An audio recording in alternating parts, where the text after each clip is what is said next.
We're finally doing it. We're delving into the Les Indemodables Discovery Set.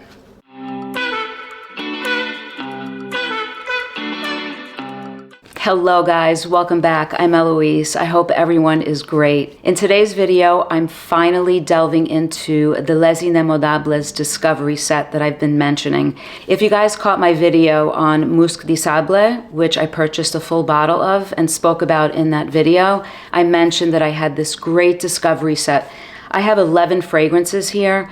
So I'll try to be brief with each one or the video will be way too long. And with the discovery set came this really great guide. It's a little booklet that gives a little blurb about each of the fragrances, a little description, and the essential ingredients in each one. And that's what I really love about this house.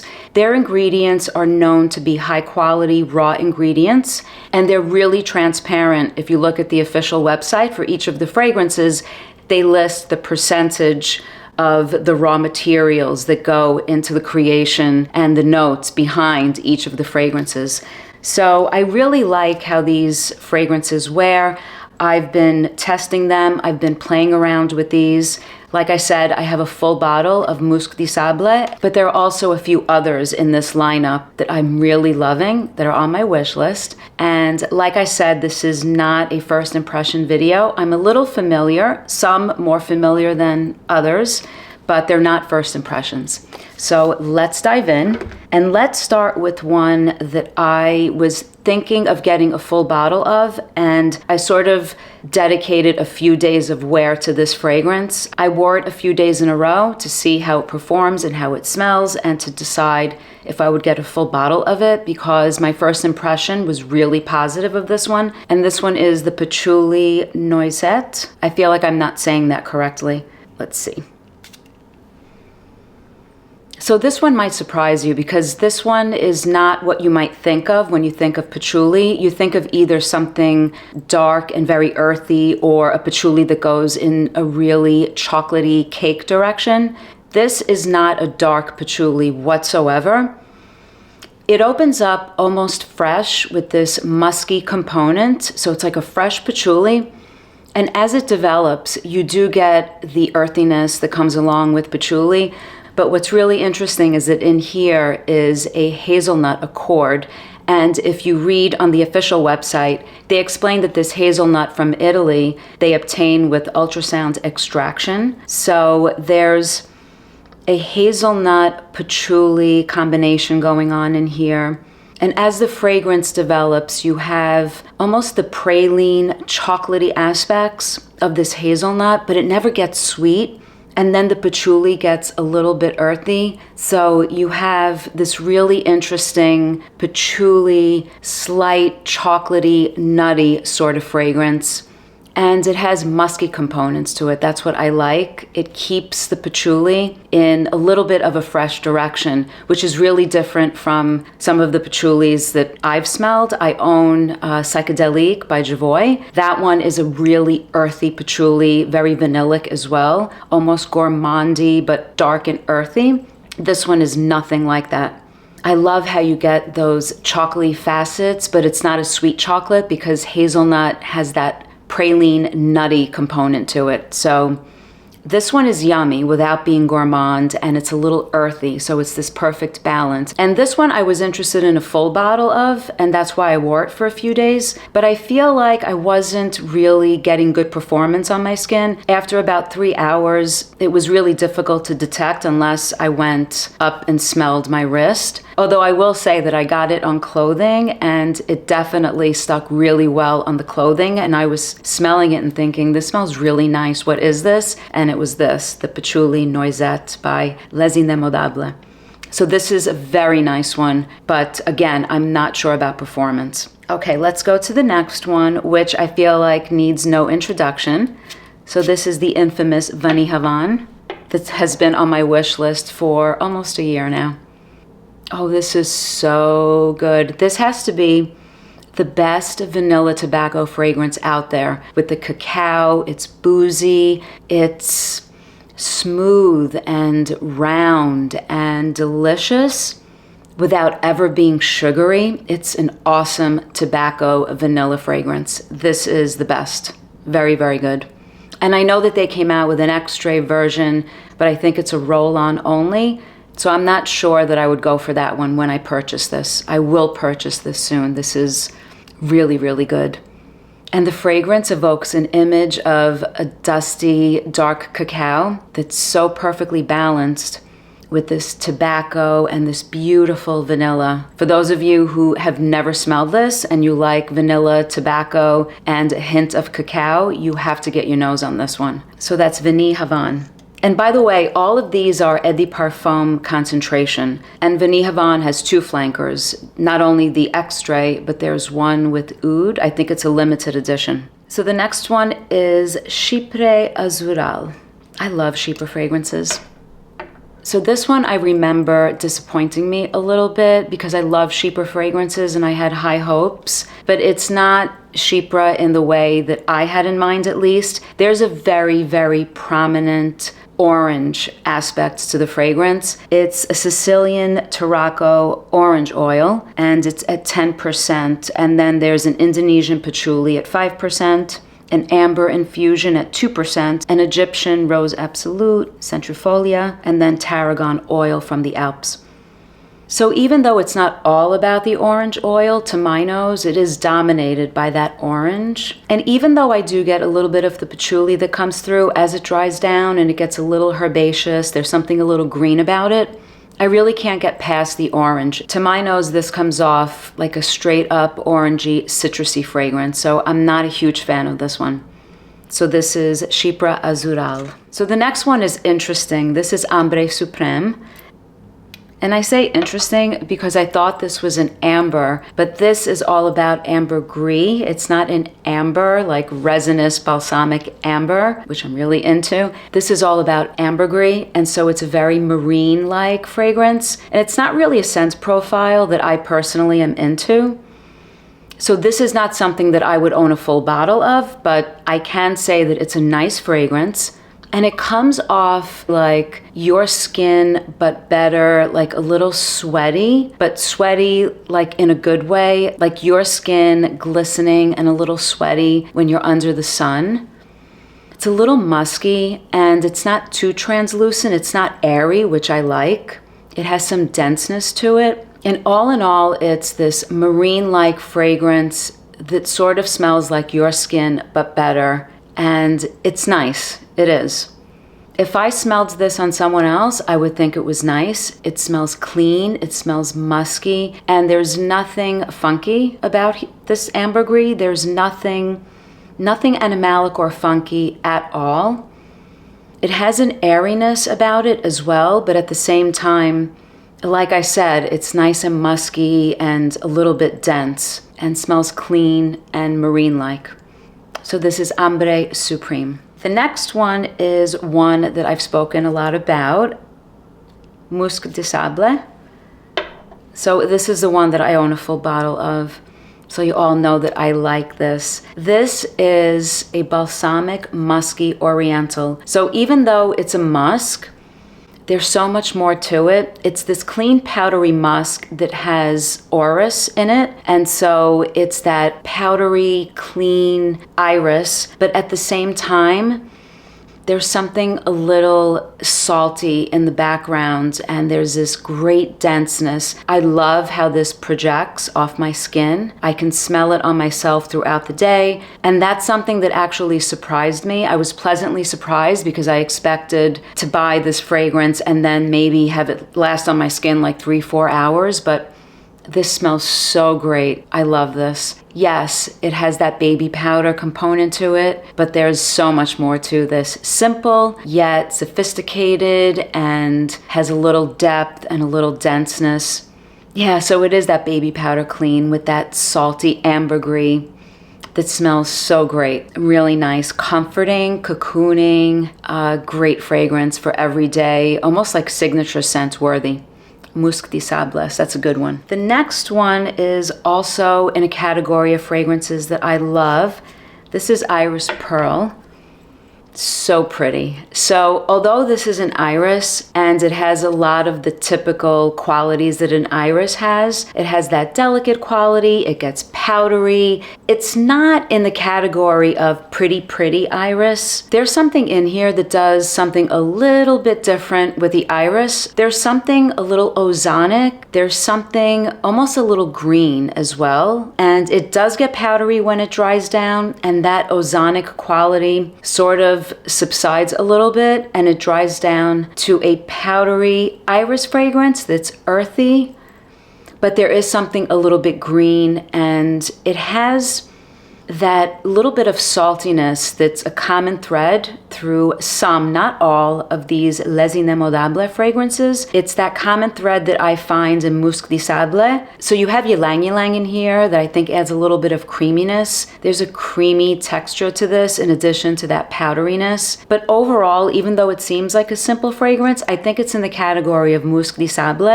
where it's simple, but yet it's not. Yes, you have this powdery iris. It dries down to what seems like a simple, earthy, powdery iris fragrance, but you have the clary sage that gives a little bit of a green tinge, and you have this ylang ylang that makes it creamy, and this really interesting ozonic quality to the fragrance. It makes this powdery, earthy iris a little bit airy in a way, and a little musky. It adds a little bit of muskiness to this earthy iris. That's the best way that I could describe this. So it's really pretty. It really is. I like this ozonic, musky quality. It's not a dense iris that sits on the skin like dense and powdery or like a clean soap. It's musky. This is a nice one. Iris Pearl. So the next one I was really interested in smelling because I like the idea of leather fragrances and leather fruity fragrances. This one is Cuir de Chine, and it is described by Les Indemodables as a fruity leather. And while I think it's a nice fragrance, this one would not be full bottle for me. I think there's an overdose of osmanthus in here, so I get a lot of that peachy quality, that fruity, peachy quality that osmanthus translates to normally in fragrances. There is a tobacco note, and I get maybe a tinge of that tobacco contrasting this osmanthus note. But to my nose, this is very little about leather and too much about this osmanthus that comes off fruity peachy. If you like a peachy fragrance, it is pretty, but if you're expecting something that's going to be leathery together with that osmanthus note, I'm not really getting it. It's not a sweet fragrance, and there's something almost a little bit herbaceous. There's a clary sage note in here, so I think that is a nice contrast against this osmanthus. It's nice, but I expected more leather in here. So if you like the idea of osmanthus, if you're a fan of that peach with a little bit of an herbal touch from the clary sage, you might want to try this one. So this one is Cuir de Chine. So the next one is Rose de Jamal. This one is very, very high on my wish list. This is absolutely stunning, stunning, stunning rose fragrance. I love my Portrait of a Lady by Frederic Malle, but this is absolutely beautiful. I love how this comes off to my nose like a delicate powdery rose, and there's a dichotomy in this fragrance because in my mind, when I smell this, I'm smelling a very, very dark burgundy rose petal, so burgundy that it looks velvet. So this dark burgundy rose petal, while at the same time there's something fresh and green running through the fragrance, and at the same time it's powdery. So it is a perfect dichotomy of this darkness with this freshness. So I would say that it's this beautiful fresh take on rose with this beautiful red rose petal that comes off so photorealistic. I think it's gorgeous. I love it. And there's something powdery to it, which I love. And it's not strong and cloying. It's not like an overwhelming, old-fashioned sort of rose fragrance. It's really beautiful. I could go on and on about this. Really nice. I'm not sure that I could think of another rose fragrance that I like better than this one. So this is Rose de Jamal. Beautiful rose fragrance. So the next one was a real pleasant surprise because I never would have thought from the name of the fragrance what this turned out to be. And this one is Orangere Sirocco. This one is like a candied orange blossom. This is so good and yummy. So it's not sugary sweet, but it's the sweetest of the bunch. So I would say that of the 11 fragrances, none of them have a sweetness. The house doesn't seem to go down that path of sweet fragrances. This one is definitely the sweetest, and I was really taken aback, but sweet in such a good way, a floral sweetness, an orange blossom sweetness, but without being overly sweet, if that makes sense. The orange blossom is so beautifully done. It doesn't go into that soapy direction, that soapy clean direction that sometimes orange blossom can go into. It's really nicely contrasted with this cinnamon. The cinnamon is not obvious, but if you really put your nose to the fragrance deeply, you get this tinge of cinnamon. It's such a great contrast. It's a great, slightly sweetened orange blossom with this tinge of cinnamon. So if you want something that smells natural, it's very natural smelling, but it's a little bit sweet, and you like the idea of orange blossom that's not an over-the-top orange blossom, it's not an overwhelming, like sickening orange blossom, doesn't go into a soapy direction, this one is a really pretty option by Les Indemodables. I like that one. So we're getting to the end, and they're getting good. The next one is Oriental Velour. This is another one that I really like. I find this, of the 11, to be the most difficult to describe. So I really thought about how I was going to describe this. To convey what this smells like is a little difficult. This one is all about texture. And I think if you look on the official website, there's something about high-end, sort of an oriental high-end fabric and what that would smell like and the texture of this high-end fabric.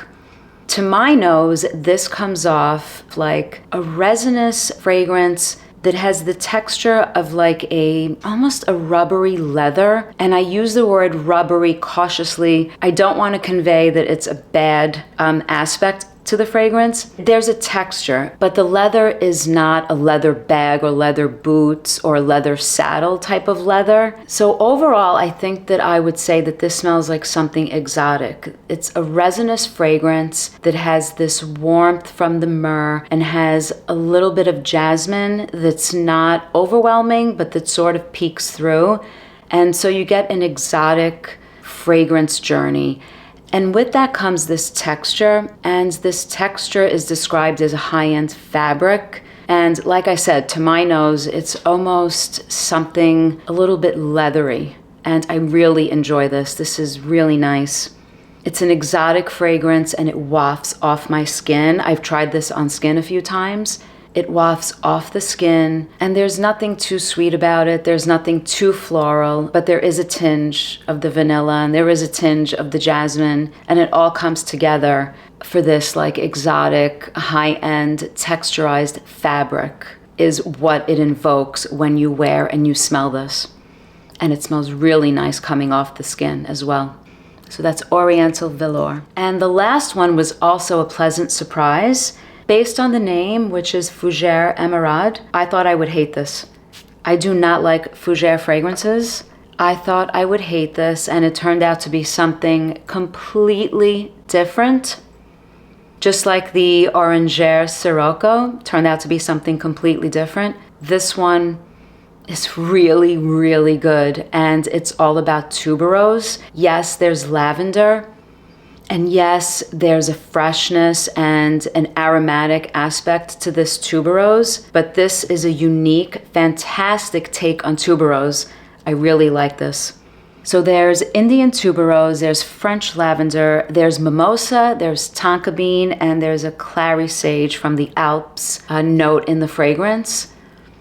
And like I said, it's this beautiful, beautiful take on tuberose, Tuberose is a very polarizing note in fragrances. It can be very overwhelming. Here, the tuberose is cushioned and really, really well blended with these aromatic yet warm and almost musky notes to the fragrance. So it peeks through, but you never get the overwhelming raw part of the tuberose that could be bothersome to those that don't like tuberose. So this is the perfect fragrance for someone who likes but doesn't like a strong tuberose but likes the idea of tuberose, if that makes sense. It's so good. And this one has a common thread with some of the other fragrances in this house, that ozonic, musky component to it that creates this like fresh air, musky fragrance. So you do get the tuberose and you do get a little bit of the aromatic aspect of the lavender and the clary sage, but all of this is delivered in this musky sort of ozonic type of delivery to the fragrance. Really nice. Really pretty, and I use the word pretty cautiously. This is 100% unisex. It's definitely a tuberose that's 100% unisex. Very well done. I like this one. I would consider a full bottle of this one. This is Fougere Emeraude.